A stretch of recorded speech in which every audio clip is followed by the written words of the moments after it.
नमस्ते मित्रों, मैं यशवंत कानेटकर हूं और आज मैं आपसे डिस्कस करना चाहता हूं फॉर लूप के अलग अलग वेरिएशंस। मान लो मैं एक सिंपल सा प्रोग्राम लिखता हूं जहां मुझे 1 से 10 ऐसे नंबर्स प्रिंट करने हैं। अगर मैं फॉर लूप का प्रयोग करता हूं तो ये प्रोग्राम कैसे रहेगा? मैं शुरुआत करूंगा फॉर से, जहां मैं इन आई करूंगा, फिर for i equal to 1, i less than equal to 10, i plus plus करूंगा और फिर प्रिंटफ आई कर दूंगा। इससे 10 नंबर्स प्रिंट हो जाएंगे। अब ये जो आई प्लस प्लस है, ये आई की वैल्यू 1 से बढ़ाता है। ये करने के और भी प्रकार है। मैं लिख सकता हूं आई इक्वल टू आई प्लस 1 या प्लस प्लस आई या आई प्लस इक्वल टू 1। ये चार में से किसी का एक का प्रयोग किया तो भी मैं 10 नंबर्स प्रिंट करा सकता हूं इस फॉर लूप के द्वारा। ये तो रहा एक सिंपल सा प्रोग्राम। अब चल के देखते हैं कि ये जो फॉर लूप में इनिशियलाइजेशन, टेस्ट और इंक्रीमेंटेशन जो लिखा हुआ है, इसमें से कोई चीज हम लोग ड्रॉप कर सकते हैं क्या? देखिए, पहला प्रोग्राम जो है, इसमें मैं मेन वगैरह तो नहीं लिखूंगा, सिर्फ जो फतेह की बात है उतनी ही हम लोग डिस्कस करेंगे। आई इक्वल टू 1 किया। अब अगर आई पहले ही 1 हो चुका है तो फिर से फॉर लूप के अंदर आई इक्वल टू 1 करने की जरूरत नहीं है। मतलब मैं ऐसा फॉर लूप लिख सकता हूं जिसमें मैं इनिशियलाइजेशन करूंगा ही नहीं, सिर्फ टेस्ट लिखूंगा, इंक्रीमेंटेशन लिखूंगा। सवाल यह है कि ऐसा प्रोग्राम काम करेगा क्या? उत्तर है कि बिल्कुल करेगा। ऐसा कोई रूल नहीं है जो कहता है कि इनिशियलाइजेशन करना जरूरी है। आप चाहे तो कर सकते हो। अगर आपने फॉर लूप के बाहर ही किया हुआ है इनिशियलाइजेशन, तो फिर से एक और बार इनिशियलाइज करने की जरूरत नहीं है।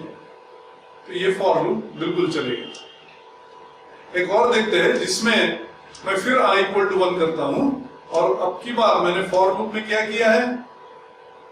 इंक्रीमेंटेशन ड्रॉप कर दिया है। इनिशियलाइजेशन को ड्रॉप किया ही है, इंक्रीमेंटेशन भी ड्रॉप कर दिया है, पर कहीं ना कहीं तो इंक्रीमेंटेशन करना पड़ेगा ना। तो मैं प्रिंट कर दूंगा वैल्यू और फिर इंक्रीमेंट करूंगा आई की वैल्यू। क्या इस प्रकार का लिखा हुआ फॉर लूप चलेगा? बिल्कुल दौड़ेगा। इनिशियलाइजेशन और इंक्रीमेंटेशन दोनों ड्रॉप किया तो भी फॉर लूप बिल्कुल जायज है। उतना ही नहीं, अगर मैं टेस्ट ड्रॉप कर देता हूं तो भी फॉर लूप चलता है। अब की बार ये इनफाइनाइट लूप बन गया। जब मैंने 2 सेमीकोलन लिखे तो ये इनफाइनाइट लूप बन गया। इनिशियलाइजेशन, टेस्ट और इंक्रीमेंटेशन तीनों ही ड्रॉप कर दिए मैंने। पर ये कभी ना कभी तो इनफाइनाइट लूप को टर्मिनेट करना होगा ना। इसलिए आई को प्रिंट करने के बाद जब मैं आई को बढ़ाता हूं 1 से, तो उसी तरह मैं चेक कर लूंगा कि आई की वैल्यू 10 से बढ़ तो नहीं गई है। अगर बढ़ गई तो ये लूप के बाहर आ जाइए। कैसे? ब्रेक द्वारा। ब्रेक टर्मिनेट कर देता है लूप को और फिर क्लोजिंग ब्रेस कर दीजिए।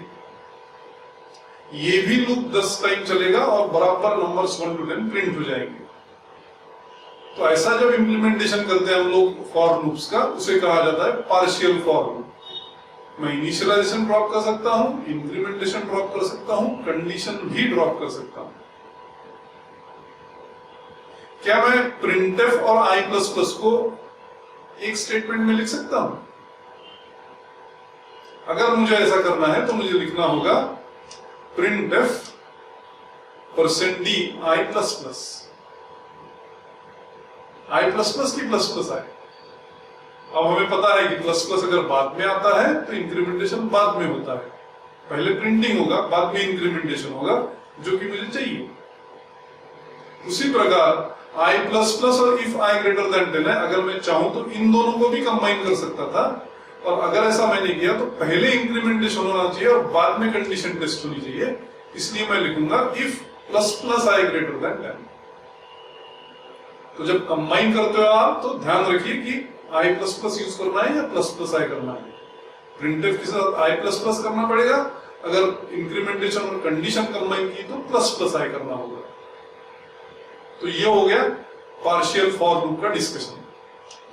एक और वेरिएशन है फॉर लूप का, वो भी डिस्कस करते हैं, जिसमें मैं मेन के अंदर कुछ वेरिएबल्स लिखता हूं और फिर उनको इनिशियलाइज करता हूं।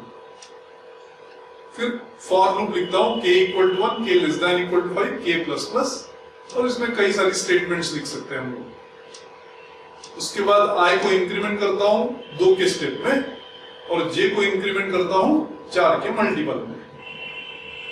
अब ये जब एग्जीक्यूट होगा तो i इक्वल टू 1 और j इक्वल टू, ये जो इनिशियलाइज किया है ये एक ही बार होगा, k इक्वल टू 1 भी एक ही बार इनिशियलाइज होता है। तो अगर तीनों चीजें एक ही बार इनिशियलाइज होने जा रही है तो मैं सोच सकता हूं कि क्या मैं तीनों को एक साथ नहीं लिख सकता हूं? बिल्कुल लिख सकते हो। देखिए किस प्रकार। अब मैंने किया i equal to 1, j equal to 3, k equal to 1, और तीनों को सेपरेट कर दिया कॉमा से। तो अगर ऐसा मैं फॉर लूप लिखता हूं तो ये बिल्कुल जायज लूप है। फिर देखिए, सिर्फ मैंने इनिशियलाइजेशन 3 वेरिएबल का नहीं किया, मैंने इंक्रीमेंटेशन भी किया है, पर इंक्रीमेंटेशन 2 का ही किया। और जब भी मैं मल्टीपल इनिशियलाइजेशंस और मल्टीपल इंक्रीमेंटेशंस करता हूं तब हर एक इंडिविजुअल इनिशियलाइजेशन या हर एक इंडिविजुअल इंक्रीमेंटेशन के बाद कॉमा जरूरी है, उसका ध्यान रखिए। k प्लस प्लस में अलग से भी इंक्रीमेंट कर सकता हूं, क्योंकि ऐसा कोई रूल नहीं है कि अगर आपने 3 वेरिएबल इनिशियलाइज किए तो आपको तीनों को इंक्रीमेंट करना पड़ेगा। वो आपका चॉइस है। आप चाहे तो k प्लस प्लस को भी j इंटू इक्वल टू 4 के बाद कॉमा लगा के लिख सकते थे, पर मैंने सोचा अलग लिखते। तो कोई जरूरी नहीं कि आपने 3 वेरिएबल इनिशियलाइज किए तो तीनों को आपको इंक्रीमेंट करना ही है। आपको करना क्या है उसके ऊपर डिपेंड करेगा कि मैं कितने इनिशियलाइज करूं, कितने इंक्रीमेंट करूं। अब सवाल यह पैदा होता है कि ये अच्छा है या पहला वाला प्रोग्राम अच्छा है? दूसरा जरूर अच्छा है क्योंकि ये ज्यादा कॉम्पैक्ट है। छोटा कॉम्पैक्ट प्रोग्राम तो ज्यादा अच्छा लगता है ना। अब k less than equal to 5 जो लिखा है, यहां भी क्या मैं मल्टीपल कंडीशंस का प्रयोग कर सकता हूं? सवाल है, बिल्कुल कर सकते हो, पर यह गलती मत करिए कि वो कंडीशंस को कॉमा से सेपरेट करिए, क्योंकि मल्टीपल कंडीशन जब होती है तो हमें पता है उनको कंबाइन किया जाता है लॉजिकल एंड और लॉजिकल और ऑपरेटर से, ना कि कॉमा से।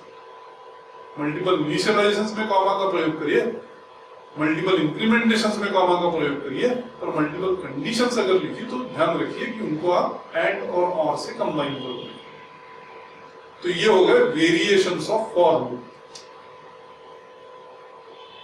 ये हम लोग पहले डिस्कस कर चुके कि k प्लस प्लस में बॉडी ऑफ द लूप में भी इंक्रीमेंट कर सकता हूं, कोई जरूरी नहीं कि मुझे यहीं पे इंक्रीमेंट करना है।